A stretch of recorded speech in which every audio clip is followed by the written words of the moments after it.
लेकिन भाइयों बहनों, मैं आप सबके सामने ऐसे समय में आया हूं जब आपके पूर्वजों ने पूर्वी उत्तर प्रदेश छोड़ा होगा। उनके मन में एक टीस रही होगी कि उनके पूर्वजों के द्वारा प्रभु श्री राम के मंदिर निर्माण के लिए जो बलिदान दिया गया था उसे वे पूरा नहीं कर पाए। लेकिन भाइयों बहनों, आज आपको खुशखबरी देने के लिए मैं आया हूं कि अयोध्या में 22 जनवरी को प्रधानमंत्री मोदी जी के कर कमलों से राम मंदिर में रामलला विराजमान होने वाले हैं और इस अवसर पर आपको आमंत्रण देने के लिए भी मैं आया हूं। भाइयों बहनों,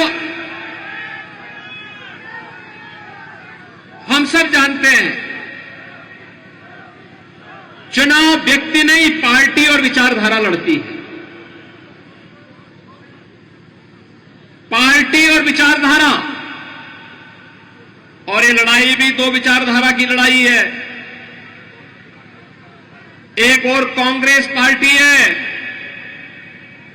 जिसने मध्य प्रदेश में भी और देश में भी लंबे समय तक शासन किया, लेकिन बदले में क्या दिया? समस्या, आतंकवाद की समस्या, नक्सलवाद की समस्या, उग्रवाद की समस्या, शोषण की समस्या, भ्रष्टाचार की समस्या, ये माफियावाद, ये गुंडावाद, ये जितनी भी अराजकता है, ये सब कांग्रेस की देन है। समस्या कांग्रेस की देन है और कांग्रेस जहां भी रहती है, कांग्रेस इस समस्या का पर्याय बन चुकी होती है। भाइयों बहनों, इन्हीं समस्याओं के कारण आप देख सकते हैं जब मध्य प्रदेश में चुनाव चल रहे हैं, छत्तीसगढ़ में चुनाव चल रहे हैं, राजस्थान में चुनाव चल रहे हैं, और कांग्रेस पार्टी के मुखिया के रूप में राहुल गांधी इस समय केदारनाथ धाम की यात्रा कर रहे हैं। यानी उन्हें मालूम है जनता जनार्दन क्या परिणाम देने वाली है, और इसलिए वे चुनाव का सामना करने की हिम्मत नहीं कर पा रहे हैं। लेकिन भाइयों बहनों, दूसरी ओर भारतीय जनता पार्टी है। अगर कांग्रेस समस्या है तो भाजपा उसका समाधान भी है। समाधान, आतंकवाद की समस्या का समाधान कश्मीर में धारा 370 प्रधानमंत्री मोदी जी ने एक झटके में समाप्त कर दिया। समाधान, जिस राम जन्मभूमि के लिए 500 वर्षों से युद्ध चल रहे थे, आंदोलन चल रहे थे, और जिस समस्या को कांग्रेस ने असाध्य कर दिया था। कांग्रेस के नेता कहते थे राम तो हुए ही नहीं, कृष्ण हुए ही नहीं। उस समस्या का समाधान भी भाजपा ने ही, प्रधानमंत्री मोदी जी के नेतृत्व में डबल इंजन की भाजपा सरकार ने एक झटके में करके आज राम मंदिर के निर्माण का मार्ग भी प्रशस्त कर दिया है।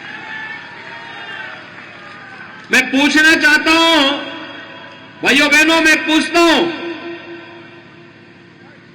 जो आज काशी में काशी विश्वनाथ धाम देखने को मिल रहा है, क्या ये कांग्रेस कर पाती? क्या अयोध्या में राम मंदिर का निर्माण क्या कांग्रेस कर पाती?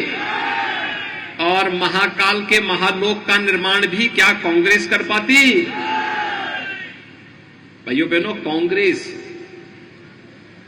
जो मैं पहले भी कहा हूं, देश की समस्या का नाम है, और भाजपा उस समस्या का समग्र समाधान का नाम है। और इसीलिए भाइयों बहनों, आपने देखा होगा पिछले 9.5 वर्ष के अंदर प्रधानमंत्री मोदी जी के नेतृत्व में देश की तकदीर बदली है, तस्वीर बदल गई है। वैश्विक मानचित्र पर अगर आप देखेंगे तो भारत आज एक नई ऊंचाइयों को प्राप्त कर रहा है ना। भारत का सम्मान बढ़ा है दुनिया में।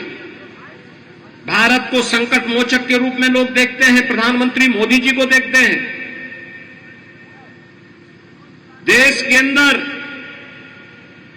आतंकवाद की समस्या का समाधान, नक्सलवाद की समस्या का समाधान, भ्रष्टाचार पर प्रभावी अंकुश और इंफ्रास्ट्रक्चर, वर्ल्ड क्लास इंफ्रास्ट्रक्चर होना चाहिए। हर घर नल की योजना, गांव-गांव की connectivity, airport, stadium, IIT, IIM, AIIMS जैसे वर्ल्ड क्लास के संस्थान बन रहे हैं, तो 1 डिस्ट्रिक्ट 1 मेडिकल कॉलेज की स्थापना का मार्ग भी प्रशस्त हो रहा है। भाइयों बहनों, कांग्रेस चाहती तो देश के अंदर सर्वाधिक समय तक शासन करने के कारण वह भी समस्या का समाधान कर सकती थी, लेकिन नहीं, वह समस्या देने वाले थे और भाजपा समाधान करने वाली है। आपने देखा होगा श्री शिवराज सिंह चौहान जी के नेतृत्व में भारतीय जनता पार्टी की सरकार पिछले लगभग 2 दशक से मध्य प्रदेश में है।